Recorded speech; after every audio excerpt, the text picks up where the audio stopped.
अध्याय 1 कर्म का चरित्र पर प्रभाव। कर्म शब्द कृ धातु से निकला है। कृ धातु का अर्थ है करना। जो कुछ किया जाता है वही कर्म है। इस शब्द का पारिभाषिक अर्थ कर्म फल भी होता है। दार्शनिक दृष्टि से यदि देखा जाए तो इसका अर्थ कभी कभी वे फल होते हैं जिनका कारण हमारे पूर्व कर्म रहते हैं, परंतु कर्म योग में कर्म शब्द से हमारा मतलब केवल कार्य ही है। मानव जाति का चरम लक्ष्य ज्ञान लाभ है। प्राच्य दर्शन शास्त्र हमारे सम्मुख एकमात्र यही लक्ष्य रखता है। मनुष्य का अंतिम ध्येय सुख नहीं वरन ज्ञान है, क्योंकि सुख और आनंद का तो एक न एक दिन अंत हो ही जाता है। अतः ये मान लेना कि सुख ही चरम लक्ष्य है मनुष्य की भारी भूल है। संसार में सब दुखों का मूल यही है कि मनुष्य अज्ञानवश ये समझ बैठता है कि सुख ही उसका चरम लक्ष्य है। पर कुछ समय के बाद मनुष्य को ये बोध होता है कि जिसकी ओर वो जा रहा है वो सुख नहीं वरन ज्ञान है, तथा सुख और दुख दोनों ही महान शिक्षक हैं, और जितनी शिक्षा उसे सुख से मिलती है उतनी ही दुख से भी। सुख और दुख ज्यों ज्यों आत्मा पर से होकर जाते हैं त्यों त्यों वे उसके ऊपर अनेक प्रकार के चित्र अंकित करते जाते हैं, और इन चित्रों अथवा संस्कारों की समिष्टि के फल को ही हम मानव का चरित्र कहते हैं। यदि तुम किसी मनुष्य का चरित्र देखो तो प्रतीत होगा कि वास्तव में वो उसकी मानसिक प्रवृत्तियों एवं मानसिक सुझाव की समिष्टि ही है। तुम ये भी देखोगे कि उसके चरित्र गठन में सुख और दुख दोनों ही समान रूप से उपादान स्वरूप हैं। चरित्र को एक विशिष्ट ढांचे में ढालने में अच्छाई और बुराई दोनों का समान अंश रहता है, और कभी कभी तो दुख सुख से भी बड़ा शिक्षक हो जाता है। यदि हम संसार के महापुरुषों के चरित्र का अध्ययन करें तो मैं कह सकता हूं कि अधिकांश दशाओं में हम यही देखेंगे कि सुख की अपेक्षा दुख ने तथा संपत्ति की अपेक्षा दारिद्र्य ने ही उन्हें अधिक शिक्षा दी है, एवं प्रशंसा की अपेक्षा निंदा रूपी आघात ने ही उसकी अंतःस्थ ज्ञानाग्नि को अधिक प्रफुल्लित किया है। ये ज्ञान मनुष्य में अंतर्निहित है। कोई भी ज्ञान बाहर से नहीं आता, सब अंदर ही है। हम जो कहते हैं कि मनुष्य जानता है, उसे ठीक ठीक मनोवैज्ञानिक भाषा में व्यक्त करने पर हमें कहना चाहिए कि वो आविष्कार करता है। मनुष्य जो कुछ सीखता है वो वास्तव में आविष्कार करना ही है। आविष्कार का अर्थ है मनुष्य का अपनी अनंत ज्ञान स्वरूप आत्मा के ऊपर से आवरण को हटा लेना। हम कहते हैं कि न्यूटन ने गुरुत्वाकर्षण का आविष्कार किया, तो क्या वो आविष्कार कहीं एक कोने में बैठा हुआ न्यूटन की प्रतीक्षा कर रहा था? नहीं, वो उसके मन में ही था। जब समय आया तो उसने उसे ढूंढ निकाला। संसार ने जो कुछ ज्ञान लाभ किया है वो मन से ही निकला है। विश्व का असीम पुस्तकालय तुम्हारे मन में ही विद्यमान है। बाह्य जगत तो तुम्हें अपने मन को अध्ययन में लगाने के लिए उद्दीपक तथा सहायता मात्र है, परंतु प्रत्येक समय तुम्हारे अध्ययन का विषय तुम्हारा मन ही है। सेब का गिरना न्यूटन के लिए उद्दीपक कारण स्वरूप हुआ, और उसने अपने मन का अध्ययन किया। उसने अपने मन में पूर्व से स्थित भाव श्रृंखला की कड़ियों को एक बार फिर से व्यक्ति स्थित किया तथा उनमें एक नई कड़ी का आविष्कार किया। उसी को हम गुरुत्वाकर्षण का नियम कहते हैं। ये न तो सेब में था, न पृथ्वी के केंद्र में स्थित किसी अन्य वस्तु में ही। अतएव समस्त ज्ञान, चाहे वो व्यावहारिक हो अथवा पारमार्थिक, मनुष्य के मन में ही निहित है। बहुधा ये प्रकाशित न होकर ढका रहता है, और जब आवरण धीरे धीरे हटता जाता है तो हम देखते हैं कि हमें ज्ञान हो रहा है। ज्यों ज्यों इस आविष्करण की क्रिया बढ़ती जाती है त्यों त्यों हमारे ज्ञान की वृद्धि होती जाती है। जिस मनुष्य पर से यह आवरण उठता जाता है वो अन्य व्यक्तियों की अपेक्षा अधिक ज्ञानी है, और जिस मनुष्य पर यह आवरण तह पर तह पड़ा है वो अज्ञानी है। जिस मनुष्य पर यह आवरण बिल्कुल चला जाता है वो सर्वज्ञ पुरुष कहलाता है। अतीत में कितने ही सर्वज्ञ पुरुष हो चुके हैं और मेरा विश्वास है कि अब भी बहुत से होंगे तथा आगामी युगों में भी ऐसे असंख्य पुरुष जन्म लेंगे। जिस प्रकार एक चकमक पत्थर के टुकड़े में अग्नि निहित रहती है, उसी प्रकार मनुष्य के मन में ज्ञान रहता है। उद्दीपक कारण घर्षण स्वरूप होकर इस ज्ञानाग्नि को प्रकाशित कर देता है। ठीक ऐसा ही हमारे समस्त भावों और कार्यों के संबंध में भी है। यदि हम शांत होकर स्वयं का अध्ययन करें तो प्रतीत होगा कि हमारा हंसना रोना, सुख दुख, हर्ष विषाद, हमारी शुभ कामनाएं एवं शाप, स्तुति और निंदा, ये सब हमारे मन के ऊपर बहिर्जगत के अनेक घात प्रतिघात के फलस्वरूप उत्पन्न हुए हैं और हमारा वर्तमान चरित्र इसी का फल है। ये सब घात प्रतिघात मिलकर कर्म कहलाते हैं। आत्मा की आभ्यंतरिक अग्नि तथा उसकी अपनी शक्ति एवं ज्ञान को बाहर प्रकट करने के लिए जो मानसिक अथवा भौतिक घात उस पर पहुंचाए जाते हैं, वे ही कर्म हैं। यहां कर्म शब्द का उपयोग व्यापक रूप में किया गया है। इस प्रकार हम सब प्रति क्षण ही कर्म करते रहते हैं। मैं तुमसे बातचीत कर रहा हूं, ये कर्म है। तुम सुन रहे हो, ये भी कर्म है। हमारा सांस लेना, चलना आदि भी कर्म है। जो कुछ हम करते हैं, वो शारीरिक हो अथवा मानसिक, सब कर्म ही हैं और हमारे ऊपर वो अपना चिन्ह अंकित करता जाता है। कुछ कार्य ऐसे भी होते हैं जो मानो अनेक छोटे छोटे कर्मों की समिष्टि हैं। उदाहरण के लिए, यदि हम समुद्र के किनारे खड़े हों और लहरों को किनारों से टकराते हुए सुने तो ऐसा मालूम होता है कि एक बड़ी भारी आवाज हो रही है, परंतु हम जानते हैं कि एक बड़ी लहर असंख्य छोटी छोटी लहरों से बनी है। यद्यपि प्रत्येक लहर अपना शब्द करती है, परंतु फिर भी वो हमें सुनाई नहीं पड़ता। पर ज्यों ही ये सब शब्द आपस में मिलकर एक हो जाते हैं, त्यों ही बड़ी आवाज सुनाई देती है। इसी प्रकार हृदय की प्रत्येक धड़कन से कार्य हो रहा है। कई कार्य ऐसे होते हैं जिनका हम अनुभव करते हैं, वे हमारे इंद्रिय ग्राह्य हो जाते हैं, पर साथ ही वे अनेक छोटे छोटे कार्यों की समष्टि स्वरूप हैं। यदि तुम सचमुच किसी मनुष्य के चरित्र को जांचना चाहते हो तो उसके बड़े कार्यों पर से उसकी जांच मत करो। एक मूर्ख भी किसी विशेष अवसर पर बहादुर बन जाता है। मनुष्य के अत्यंत साधारण कार्यों की जांच करो और असल में वे ही ऐसी बातें हैं जिनसे तुम्हें एक महान पुरुष के वास्तविक चरित्र का पता लग सकता है। आकस्मिक अवसर तो छोटे से छोटे मनुष्य को भी किसी न किसी प्रकार का बड़प्पन दे देते हैं, परंतु वास्तव में बड़ा तो वही है जिसका चरित्र सदैव और सब अवस्थाओं में महान रहता है।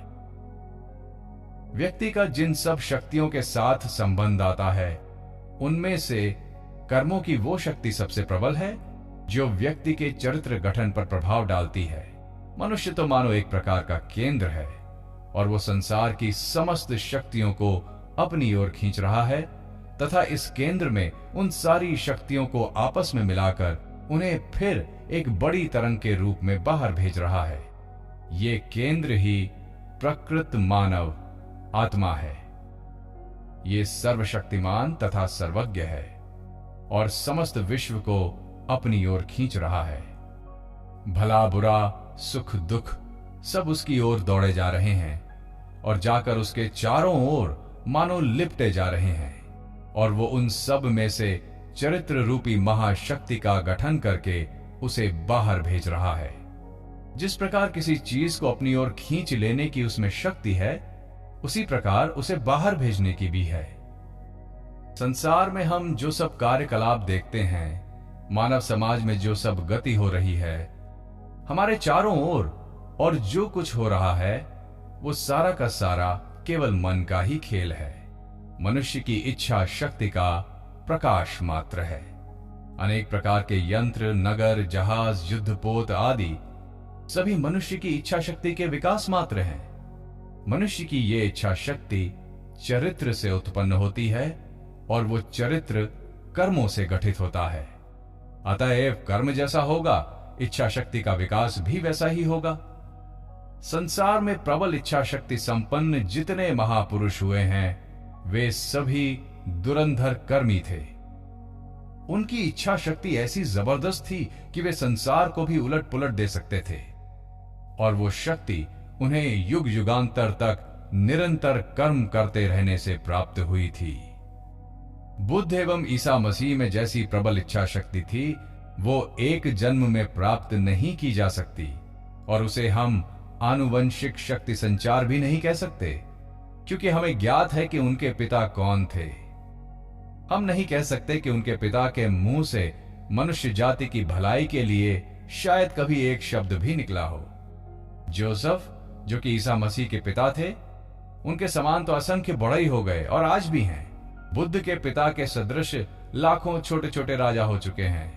अतः यदि वो बात केवल आनुवंशिक शक्ति संचार के कारण ही हुई हो, तो इसका स्पष्टीकरण कैसे कर सकते हो कि इस छोटे से राजा को, जिसकी आज्ञा का पालन शायद उसके स्वयं के नौकर भी नहीं करते थे, ऐसा एक सुंदर पुत्र रत्न लाभ हुआ, जिसकी उपासना लगभग आधा संसार करता है।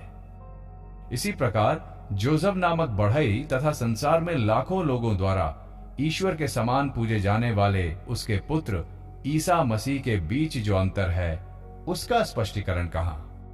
आनुवंशिक शक्ति संचार के सिद्धांत द्वारा तो इसका स्पष्टीकरण नहीं हो सकता। बुद्ध और ईसा इस विश्व में जिस महाशक्ति का संचार कर गए, वो आई कहां से? उस महान शक्ति का उद्भव कहां से हुआ? अवश्य युग युगांतरों से वो उस स्थान में ही रही होगी, और क्रमशः प्रबलतर होते होते अंत में बुद्ध और ईसा मसीह के रूप में समाज में प्रकट हो गई और आज तक चली आ रही है। संसार में प्रत्येक मनुष्य किसी न किसी प्रकार से तो काम करता ही रहता है, परंतु यह भी ध्यान रखना चाहिए कि शक्तियों का निरर्थक क्षय भी कोई चीज होती है। गीता का कथन है, कर्मयोग का अर्थ है कुशलता से अर्थात वैज्ञानिक प्रणाली से कर्म करना। कर्मानुष्ठान की विधि ठीक ठीक जानने से मनुष्य को श्रेष्ठ फल प्राप्त हो सकता है। ये स्मरण रखना चाहिए कि समस्त कर्मों का उद्देश्य है मन के भीतर पहले से ही स्थित शक्ति को प्रकट कर देना, आत्मा को जागृत कर देना। प्रत्येक मनुष्य के भीतर पूर्ण शक्ति और पूर्ण ज्ञान विद्यमान है। भिन्न भिन्न कर्म इन महान शक्तियों को जागृत करने तथा बाहर प्रकट कर देने में साधन मात्र हैं। ये सब कर्म द्वारा ही नियमित होता है। ये सनातन नियम है कि जब तक कोई मनुष्य किसी वस्तु का उपार्जन न करे, तब तक वो उससे प्राप्त नहीं हो सकती। संभव है कभी कभी हम इस बात को न माने, परंतु आगे चलकर हमें इसका दृढ़ विश्वास हो जाता है। एक मनुष्य चाहे जीवन भर धनी होने के लिए एड़ी चोटी का पसीना एक करता रहे, हजारों मनुष्यों को धोखा दे, परंतु अंत में वो देखता है कि वो संपत्तिशाली होने का अधिकारी नहीं था, तब जीवन उसके लिए दुखमय और दूभर हो उठता है। हम अपने भौतिक सुखों के लिए भिन्न भिन्न चीजों को भले ही इकट्ठा करते जाएं, परंतु वास्तव में जिसका उपार्जन हम अपने कर्मों द्वारा करते हैं वही हमारा होता है। एक मूर्ख संसार भर की सारी पुस्तकें मोल लेकर भले ही अपने पुस्तकालय में रख ले, परंतु वो केवल उन्हीं को पढ़ सकेगा जिसको पढ़ने का वो अधिकारी होगा, और ये अधिकार कर्म द्वारा ही प्राप्त होता है। हम किसके अधिकारी हैं, हम अपने भीतर क्या क्या ग्रहण कर सकते हैं, इन सब का निर्णय कर्म द्वारा ही होता है। अपनी वर्तमान अवस्था के जिम्मेदार हम ही हैं, और जो कुछ हम होना चाहें उसकी शक्ति भी हम ही में है। यदि हमारी वर्तमान अवस्था हमारे ही पूर्व कर्मों का फल है, तो यह निश्चित है कि जो कुछ हम भविष्य में होना चाहते हैं वो हमारे वर्तमान कार्यों द्वारा ही निर्धारित किया जा सकता है। अतएव हमें यह जान लेना आवश्यक है कि कर्म किस प्रकार किए जाएं। संभव है तुम कहो, कर्म करने की शैली जानने से क्या लाभ? संसार में प्रत्येक मनुष्य किसी न किसी प्रकार से तो कर्म करता ही रहता है, परंतु यह भी ध्यान रखना चाहिए कि शक्तियों का निरर्थक क्षय भी कोई चीज होती है। गीता का कथन है, कर्म योग का अर्थ है कुशलता से अर्थात वैज्ञानिक प्रणाली से कर्म करना। कर्मानुष्ठान की विधि ठीक ठीक जानने से मनुष्य को श्रेष्ठ फल प्राप्त हो सकता है। ये स्मरण रखना चाहिए कि समस्त कर्मों का उद्देश्य है मन के भीतर पहले से स्थित शक्ति को प्रकट कर देना, आत्मा को जागृत कर देना। प्रत्येक मनुष्य के भीतर पूर्ण शक्ति और पूर्ण ज्ञान विद्यमान है। भिन्न भिन्न कर्म इन महान शक्तियों को जागृत करने तथा बाहर प्रकट कर देने में साधन मात्र हैं। मनुष्य अनेक प्रकार के हेतु लेकर कार्य करता है, क्योंकि बिना हेतु के कार्य हो ही नहीं सकता। कुछ लोग यश चाहते हैं और वे यश के लिए काम करते हैं, दूसरे पैसा चाहते हैं और वो पैसे के लिए काम करते हैं। फिर कोई अधिकार प्राप्त करना चाहता है और वे अधिकार के लिए काम करते हैं। कुछ और स्वर्ग पाना चाहते हैं और वे उसी के लिए कार्य करते हैं। फिर कुछ लोग अपने बाद अपना नाम छोड़ जाने के इच्छुक होते हैं। चीन देश में एक प्रथा है कि मनुष्य की मृत्यु के बाद ही उसे उपाधि दी जाती है। किसी ने यदि कुछ अच्छा कार्य किया तो उसके मृत पिता अथवा पितामह को कोई सम्माननीय उपाधि दे दी जाती है। कुछ लोग उसी के लिए यत्न करते हैं। विचार करके देखने पर यह प्रथा हमारे यहाँ की अपेक्षा अच्छी ही कही जा सकती है। इस्लाम धर्म में कुछ संप्रदायों के अनुयायी इस बात के लिए आजन्म काम करते रहते हैं कि मृत्यु के बाद उनकी एक बड़ी कब्र बने। मैं कुछ ऐसे संप्रदायों को जानता हूं जिनमें बच्चे के पैदा होते ही उसके लिए एक कब्र बना दी जाती है, और यही उन लोगों के अनुसार मनुष्य का सबसे जरूरी काम होता है। जिसकी कब्र जितनी बड़ी और सुंदर होती है वो उतना ही अधिक सुखी समझा जाता है। कुछ लोग प्रायश्चित के रूप में कर्म किया करते हैं, अर्थात अपने जीवन भर अनेक प्रकार के दुष्ट कर्म को चुकने के बाद एक मंदिर बनवा देते हैं अथवा पुरोहितों को कुछ धन दे देते हैं, जिससे कि वे उनके लिए मानो स्वर्ग का टिकट खरीद देंगे।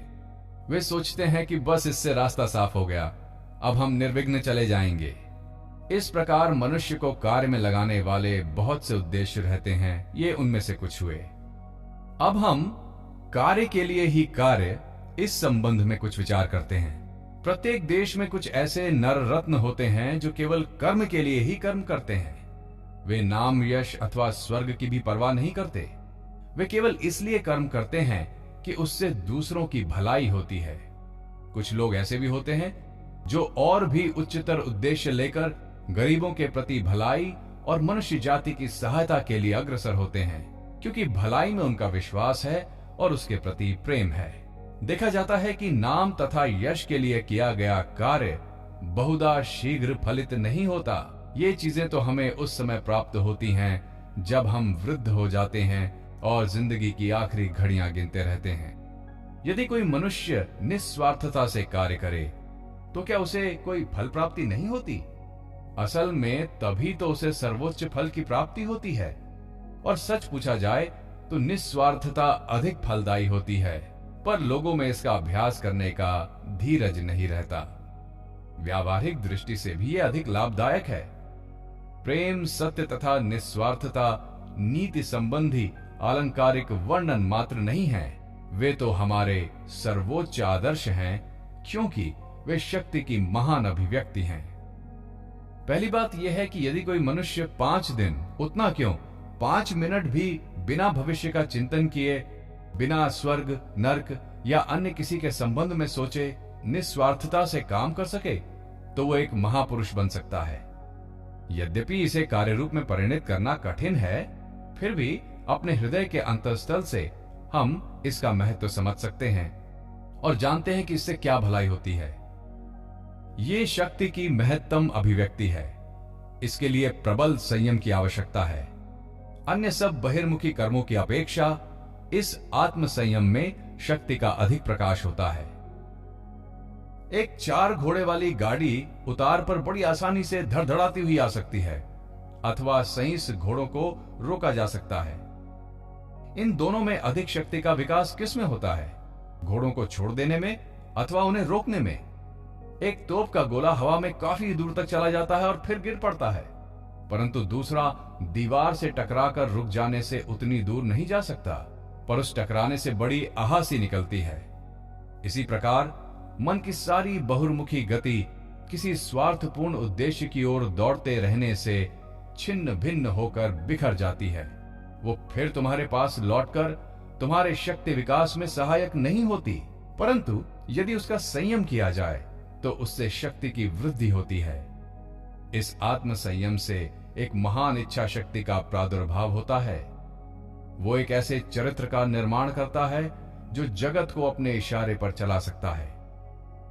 अज्ञानियों को इस रहस्य का पता नहीं रहता, परंतु फिर भी वे मनुष्य जाति पर शासन करने के इच्छुक रहते हैं। एक अज्ञानी पुरुष भी यदि धीरज रखे तो समस्त संसार पर शासन कर सकता है। यदि वो कुछ वर्ष तक धीरज रखे तथा अपने इस अज्ञान सुलभ जगत शासन के भाव को संयत कर ले, तो इस भाव के समूल नष्ट होते ही वो संसार पर शासन कर सकेगा। परंतु जिस प्रकार कुछ पशु अपने से 2-4 कदम आगे कुछ नहीं देख सकते, इसी प्रकार हम में से अधिकांश लोग भविष्य के बारे में नितांत अदूरदर्शी होते हैं। हमारा संसार मानो एक क्षुद्र वर्तुल सा होता है, हम बस उसी में आबद्ध रहते हैं। हम में दूरदर्शिता के लिए धैर्य नहीं रहता और इसीलिए हम दुष्ट और नीच हो जाते हैं। यह हमारी कमजोरी है, शक्तिहीनता है। अनंत सामान्य कर्मों को भी घृणा की दृष्टि से नहीं देखना चाहिए। जो मनुष्य कोई श्रेष्ठ आदर्श नहीं जानता, उसे स्वार्थ दृष्टि से ही नाम यश के लिए ही काम करने दो। परंतु यह आवश्यक है कि प्रत्येक मनुष्य को उच्चतर ध्येयों की ओर आगे बढ़ने तथा उन्हें समझने का प्रबल यत्न करते रहना चाहिए। हमें कर्म करने का ही अधिकार है, कर्म फल में हमारा कोई अधिकार नहीं। कर्म फलों को एक और रहने दो, उनकी चिंता हमें क्यों हो। यदि तुम किसी मनुष्य की सहायता करना चाहते हो तो इस बात की कभी चिंता ना करो कि उस आदमी का व्यवहार तुम्हारे प्रति कैसा रहता है। यदि तुम एक श्रेष्ठ एवं भला कार्य करना चाहते हो तो यह सोचने का कष्ट मत करो कि उसका फल क्या होगा। यहां कर्म के इस आदर्श के संबंध में एक कठिन प्रश्न उठता है। कर्मयोगी के लिए सतत कर्मशीलता आवश्यक है। हमें सदैव कर्म करते रहना चाहिए। बिना कर्म के हम एक क्षण भी नहीं रह सकते। तो फिर प्रश्न यह है कि आराम के बारे में क्या होगा। यहां इस जीवन संग्राम के एक ओर है कर्म, जिसके तीव्र भंवर में फंसे हम लोग चक्कर काट रहे हैं, और दूसरी ओर है शांति। सभी मानो निवृत्तिमुखी हैं। चारों ओर सब शांत, स्थिर, किसी प्रकार का कोलाहल नहीं। केवल प्रकृति अपने जीवों, पुष्पों और गिरी गुफाओं के साथ विराज रही है। पर इन दोनों में से कोई भी पूर्ण आदर्श का चित्र नहीं है। यदि एक ऐसा मनुष्य जिसे एकांतवास का अभ्यास है संसार के चक्कर में घसीट लिया जाए, तो उसका उसी प्रकार ध्वंस हो जाएगा जिस प्रकार समुद्र की गहराई में रहने वाली एक विशेष प्रकार की मछली पानी की सतह पर लाए जाते ही टुकड़े टुकड़े होकर मर जाती है, क्योंकि सतह पर पानी का वो दबाव नहीं है जिसके कारण वो जीवित रहती है।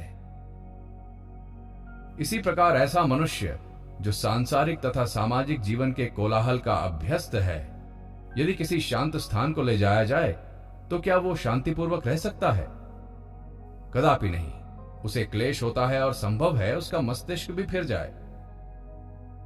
आदर्श पुरुष तो वे हैं जो परम शांति एवं निस्तब्धता के बीच भी तीव्र कर्म का, प्रबल कर्मशीलता के बीच भी मरुस्थल की शांति एवं निस्तब्धता का अनुभव करते हैं। उन्होंने संयम का रहस्य जान लिया है, अपने ऊपर विजय प्राप्त कर चुके हैं। किसी बड़े शहर की भरी हुई सड़कों के बीच से जाने पर भी उनका मन उसी प्रकार शांत रहता है मानो वे किसी निःशब्द गुफा में हों, और फिर भी उनका मन सारे समय कर्म में तीव्र रूप से लगा रहता है। यही कर्मयोग का आदर्श है, और यदि तुमने ये प्राप्त कर लिया है तो तुम्हें वास्तव में कर्म का रहस्य ज्ञात हो गया। परंतु हमें शुरू से आरंभ करना पड़ेगा। जो कार्य हमारे सामने आते जाएं, उन्हें हम हाथ में लेते जाएं और धीरे धीरे हम अपने को दिन प्रतिदिन निस्वार्थ बनाने का प्रयत्न करें। हमें कर्म करते रहना चाहिए तथा यह पता लगाते रहना चाहिए कि उस कर्म के पीछे हमारा हेतु क्या है। ऐसा होने पर हम देख पाएंगे कि आरंभावस्था में प्रायः हमारे सभी कार्यों का हेतु स्वार्थपूर्ण रहता है, किंतु धीरे धीरे ये स्वार्थपरायणता अध्यवसाय से नष्ट हो जाएगी और अंत में वो समय आएगा जब हम वास्तव में स्वार्थ से रहित होकर कार्य करने के योग्य हो सकेंगे। हम सभी ये आशा कर सकते हैं कि जीवन पथ में अग्रसर होते होते किसी न किसी दिन वो समय अवश्य ही आएगा जब हम पूर्ण रूप से निस्वार्थ बन जाएंगे, और ज्यों ही हम उस अवस्था को प्राप्त कर लेंगे, हमारी समस्त शक्तियां केंद्रीभूत हो जाएंगी तथा हमारा आभ्यंतरिक ज्ञान प्रकट हो जाएगा। द्वितीय अध्याय। अपने अपने कार्यक्षेत्र में सब बड़े हैं। सांख्य मत के अनुसार प्रकृति त्रिगुणमयी है।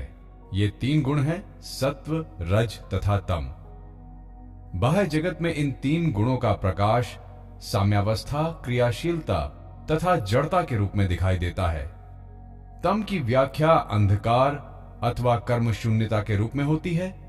रज की कर्मशीलता अथवा आकर्षण एवं विकर्षण के रूप में, और सत्व इन दोनों की साम्यावस्था तथा संयम रूप होता है। प्रत्येक व्यक्ति इन 3 गुणों से निर्मित है। कभी कभी जब तमोगुण प्रबल होता है तो हम सुस्त हो जाते हैं, तब मानो हिलडुल नहीं सकते और निष्कर्म होकर कुछ विशिष्ट भावनाओं के दास हो जाते हैं। फिर कभी कभी कर्मशीलता का प्राबल्य होता है और कभी कभी इन दोनों के संयम रूप सत्व की प्रबलता होती है, जिससे मन शांत भाव धारण करता है। फिर भिन्न भिन्न मनुष्यों में इन गुणों में से कोई एक सबसे प्रबल होता है। एक मनुष्य में कर्म शून्यता, सुस्ती और आलस्य के गुण प्रबल रहते हैं, दूसरे में कर्मशीलता, उत्साह एवं शक्ति के, और तीसरे में हम शांति, मृदुता एवं माधुर्य का भाव देखते हैं, जो पूर्वोक्त दोनों गुणों अर्थात कर्मशीलता एवं कर्म शून्यता का सामंजस्य स्वरूप होता है।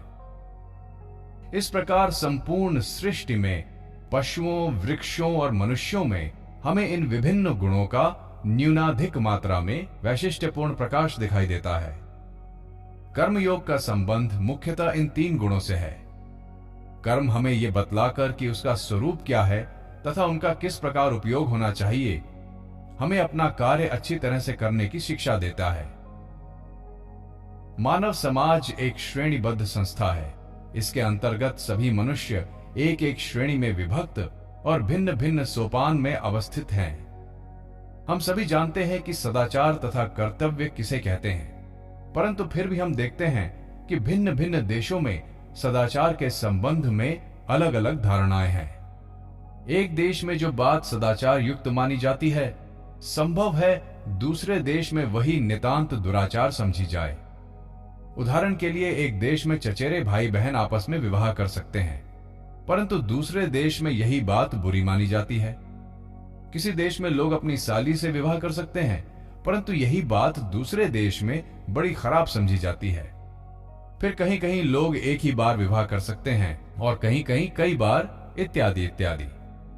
इसी प्रकार सदाचार की अन्यान्य बातों के संबंध में भी विभिन्न देशों में भिन्न भिन्न धारणाएं रहती हैं। फिर भी हमारी ये धारणा है कि सदाचार का एक सार्वभौमिक आदर्श अवश्य है। यही बात कर्तव्य के बारे में भी है। भिन्न भिन्न जातियों में कर्तव्य के बारे में अलग अलग धारणा होती है। किसी देश में यदि एक मनुष्य कुछ विशिष्ट कार्य नहीं करता तो लोग उस पर दोषारोपण करते हैं, परंतु अन्य किसी देश में यदि वह मनुष्य वही कार्य करता है तो वहां के लोग कहते हैं कि उसने ठीक नहीं किया। फिर भी हम जानते हैं कि कर्तव्य का एक सार्वभौमिक आदर्श अवश्य है। इसी प्रकार एक समाज सोचता है कि कुछ विशिष्ट बातें ही कर्तव्य स्वरूप हैं, परंतु दूसरे समाज का विचार बिल्कुल विपरीत होता है और वो उन कार्यों को करना एक पातक समझेगा। अब हमारे सम्मुख 2 मार्ग खुले हैं। एक अज्ञानी का, जो सोचता है कि सत्य का मार्ग केवल एक ही है तथा अन्य सब परमात्मक हैं, और दूसरा ज्ञानी का, जो ये मानता है कि हमारी मानसिक दशा तथा परिस्थिति के अनुसार कर्तव्य तथा सदाचार भिन्न भिन्न हो सकते हैं। अतएव जानने योग्य प्रधान बात यह है कि कर्तव्य तथा सदाचार के विभिन्न स्तर होते हैं और एक अवस्था के, एक परिस्थिति के कर्तव्य दूसरी परिस्थिति के कर्तव्य नहीं हो सकते। उदाहरण के लिए सब महापुरुषों का उपदेश है कि अशुभ के प्रतिकार की चेष्टा नहीं करनी चाहिए। अशुभ का अप्रतिकार ही सर्वोच्च नैतिक आदर्श है। हम जानते हैं कि यदि हम लोग इस कहावत को पूर्णतः चरितार्थ करने लगें तो समाज के सारे बंधन ही छिन्न भिन्न हो जाएं। चोर और लुटेरे हमारे जान माल पर हाथ साफ करने लगें और मनमानी करने लगें। यदि इस प्रकार का अप्रतिकार धर्म एक दिन भी आचरण में लाया गया तो बड़ी गड़बड़ी मच जाएगी। परंतु फिर भी अपने हृदय के अंतःस्थल से हम प्रतिकार रूप उपदेश की सत्यता भीतर ही भीतर अनुभव करते रहते हैं। हमें यह सर्वोच्च आदर्श प्रतीत होता है। परंतु यदि केवल इस मत का ही प्रचार किया जाए तब तो अधिकांश मनुष्यों को ही अन्यायकर्मी कहकर तिरस्कृत कर देना होगा। इतना ही नहीं बल्कि इसके द्वारा मनुष्यों को सदा यही अनुभव होने लगेगा कि वे अन्याय ही कर रहे हैं। उनके हृदय में प्रत्येक कार्य के बारे में संकल्प विकल्प सा होने लगेगा। उनका मन दुर्बल हो जाएगा तथा अन्य किसी व्यसन की अपेक्षा आत्मधिक्कार उनमें अधिक दुर्गुणों का संचार कर देगा। जो व्यक्ति अपने प्रति घृणा करने लगा है उसके पतन का द्वार खुल चुका है। और यही बात जाति के संबंध में भी घटती है। हमारा पहला कर्तव्य यह है कि हम अपने प्रति घृणा न करें, क्योंकि आगे बढ़ने के लिए यह आवश्यक है कि पहले हम स्वयं में विश्वास रखें और फिर ईश्वर में। जिसे स्वयं में विश्वास नहीं उसे ईश्वर में कभी भी विश्वास नहीं हो सकता। अतएव हमारे लिए जो एकमात्र रास्ता रह जाता है वो ये है कि हम समझ लें कि कर्तव्य तथा सदाचार की धारणा विभिन्न परिस्थितियों के अनुसार बदलती रहती हैं। ये बात नहीं कि जो मनुष्य अशुभ का प्रतिकार कर रहा है वो कोई ऐसा काम है जो सदा और स्वभावतः अन्यायपूर्ण है, वरन भिन्न भिन्न परिस्थितियों के अनुसार अशुभ का प्रतिकार करना उसका कर्तव्य ही हो सकता है। संभव है श्रीमद् भगवद गीता का 2वां अध्याय पढ़कर तुम पाश्चात्य देश वालों में से बहुतों को आश्चर्य हुआ हो, क्योंकि उस अध्याय में भगवान श्री कृष्ण ने अर्जुन को कपटी तथा डरपोक कहा है। और वो इसलिए कि अर्जुन ने अपने संबंधियों तथा मित्रों से ये कहकर लड़ने अथवा संघर्ष करने से इनकार कर दिया था कि अहिंसा परम धर्म है। हमारे लिए समझने की ये एक बड़ी बात है कि प्रत्येक कार्य की दोनों चरम विपरीत अवस्थाएं एक जैसी दिखाई देती हैं। चरम अस्थि और चरम नास्ति दोनों सदैव एक समान दिखाई देती हैं। उदाहरण के लिए आलोक का स्पंदन यदि अत्यंत मृदु होता है तो हम उसे देख नहीं सकते, और इसी प्रकार जब वो अत्यंत द्रुत होता है तब भी हम उसे देखने में असमर्थ होते हैं। शब्द के संबंध में भी ठीक ऐसा ही है। न तो उसके बहुत मृदु होने पर हम उसे सुन सकते हैं और न उसके बहुत उच्च होने पर। इसी प्रकार का भेद प्रतिकार तथा अप्रतिकार में है। एक मनुष्य इसलिए प्रतिकार नहीं करता कि वो कमजोर है, सुस्त है, असमर्थ है। दूसरी ओर एक दूसरा मनुष्य है जो ये जानता है कि यदि वो चाहे तो जबरदस्त प्रतिकार कर सकता है, परंतु फिर भी ये केवल अप्रतिकार ही नहीं करता वरन अपने शत्रुओं के प्रति शुभकामनाएं भी प्रकट करता है। अतः वो मनुष्य जो दुर्बलता के कारण प्रतिकार नहीं करता पापग्रस्त होता है और इसलिए अप्रतिकार से कोई लाभ नहीं उठा सकता। परंतु दूसरा मनुष्य यदि प्रतिकार करे तो वो भी पाप का भागी होता है। बुद्ध ने जो अपना राज वैभव तथा सिंहासन छोड़ दिया उसे हम सच्चा त्याग कह सकते हैं, परंतु एक भिखारी के संबंध में त्याग का कोई प्रश्न ही नहीं उठता, क्योंकि उसके पास तो त्याग करने को कुछ है ही नहीं। अतएव जब हम प्रतिकार तथा आदर्श प्रेम की बात करते हैं तब ये विशेष रूप से नजर रखना आवश्यक है कि हम किस विषय की ओर लक्ष्य कर रहे हैं। हमें पहले यह ध्यानपूर्वक सोच लेना चाहिए कि हम में प्रतिकार की शक्ति है भी या नहीं। तब फिर शक्तिशाली होते हुए भी यदि हम प्रतिकार न करें तो वास्तव में हम एक महान कार्य करते हैं।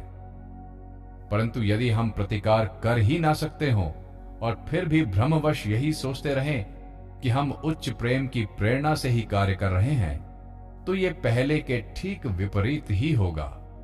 अपने विपक्ष में शक्तिशाली सेना को खड़ी देखकर अर्जुन बुज़दिल हो गया। उसके प्रेम ने उसे अपने देश तथा राजा के प्रति अपने कर्तव्य को भुला दिया। इसीलिए तो भगवान श्री कृष्ण ने उससे कहा कि तू ढोंगी है। एक ज्ञानी के सदृश तू बातें तो करता है, परंतु तेरे कर्म बुजदिल जैसे हैं। इसलिए तू उठ खड़ा हो और युद्ध कर। ये है कर्मयोग का असली भाग।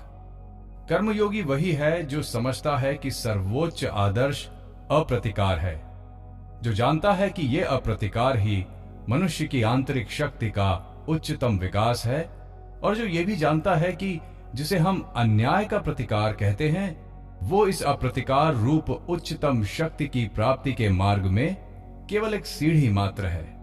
इस सर्वोच्च आदर्श को प्राप्त करने के पहले अन्याय का प्रतिकार करना मनुष्य का कर्तव्य है। पहले वो कार्य करे, युद्ध करे, यथाशक्ति प्रतिद्वंदिता करे। जब उसमें प्रतिकार की यह शक्ति आ जाएगी, केवल तभी अप्रतिकार उसके लिए एक गुण स्वरूप होगा। अपने देश में एक बार एक व्यक्ति के साथ मेरी मुलाकात हो गई। मैं पहले से ही जानता था कि वो आलसी, बुद्धिहीन और अज्ञ है। उसे कुछ जानने की स्पृहा भी न थी। सारांश ये कि वो पशुवत अपना जीवन व्यतीत करता था। उसने मुझसे प्रश्न किया, भगवान की प्राप्ति के लिए मुझे क्या करना चाहिए? मैं किस प्रकार मुक्त हो सकूंगा? मैंने उससे पूछा, क्या तुम झूठ बोल सकते हो? उसने उत्तर दिया, नहीं। मैंने कहा, तब तुम पहले झूठ बोलना सीखो। पशुवत अथवा एक लट्ठे के सदृश जड़वत जीवन यापन करने की अपेक्षा झूठ बोलना कहीं अच्छा है। तुम अकर्ण्य हो। अवश्य तुम उस सर्वोच्च निष्क्रिय अवस्था तक नहीं पहुंचे जो सब कर्मों से परे और परम शांतिपूर्ण है। और तो और तुम इतने जड़ भावापन्न हो कि एक बुरा कार्य करने में भी तुम में ताकत नहीं। अवश्य इतने तामसिक पुरुष बहुधा नहीं होते। और सच पूछो तो मैं उससे मजाक ही कर रहा था, पर मेरा मतलब यह था कि संपूर्ण निष्क्रिय अवस्था या शांत भाव प्राप्त करने के लिए मनुष्य को कर्मशीलता में से होकर जाना होगा। आलस्य का प्रत्येक दशा में त्याग करना चाहिए। क्रियाशीलता का अर्थ है प्रतिकार। मानसिक तथा शारीरिक समस्त दुर्बलताओं का प्रतिकार करो, और जब तुम इस प्रतिकार में सफल हो जाओगे तभी शांति प्राप्त होगी। यह कहना बड़ा सरल है कि किसी से घृणा मत करो, किसी अशुभ का प्रतिकार मत करो, परंतु हम जानते हैं कि इसे कार्य रूप में परिणत करना क्या चीज है। जब सारे समाज की आंखें हमारी ओर फिरती हैं, तो हम अप्रतिकार का स्वांग भले ही करें, परंतु हमारे हृदय में प्रतिकार वासना की टोंच सदैव बनी रहती है। यथार्थ प्रतिकार के भाव से हृदय में जो शांति अनुभूत होती है, उसका अभाव हमें निरंतर खलता रहता है। हमें ऐसा लगता है कि प्रतिकार करना ही अच्छा है। यदि तुम्हें धन की इच्छा है और साथ ही तुम्हें यह भी मालूम है कि जो मनुष्य धन का इच्छुक है उसे संसार दुष्ट कहता है, तो संभव है कि तुम धन प्राप्त करने के लिए प्राणपण से चेष्टा करने का साहस न करो, परंतु फिर भी तुम्हारा मन दिन रात धन के पीछे ही दौड़ता रहेगा। पर यह तो सरासर कपटता है और इसमें कोई लाभ भी नहीं होता। संसार में कूद पड़ो, और जब तुम इसके समस्त सुख और दुख भोग लोगे तभी त्याग आएगा, तभी शांति प्राप्त होगी। अतएव प्रभुत्व लाभ की अथवा अन्य जो कुछ तुम्हारी वासना हो वो सब पूरी कर लो, और जब तुम्हारी सारी वासनाएं पूर्ण हो जाएंगी तब एक ऐसा समय आएगा जब तुम्हें यह मालूम हो जाएगा कि वे सब चीजें बहुत छोटी हैं। परंतु जब तक तुम्हारी वो वासना तृप्त नहीं होती, जब तक तुम उस कर्मशीलता में से होकर नहीं जा चुकते, तब तक तुम्हारे लिए उस शांत भाव एवं आत्मसमर्पण तक पहुंचना नितांत असंभव है। ये अहिंसा तत्व, ये अप्रतिकार धर्म गत हजारों वर्षों से प्रचारित होता आया है। प्रत्येक व्यक्ति ही इसके बारे में बचपन से सुनता आया है, परंतु फिर भी आज संसार में हमें बहुत कम लोग दिखाई देते हैं जो वास्तव में उस स्थिति तक पहुंच सके हैं। मैंने लगभग आधे संसार का भ्रमण कर डाला है, परंतु मुझे शायद ऐसे 20 मनुष्य भी नहीं मिले जो वास्तव में शांत तथा अहिंसा प्रकृति वाले हों।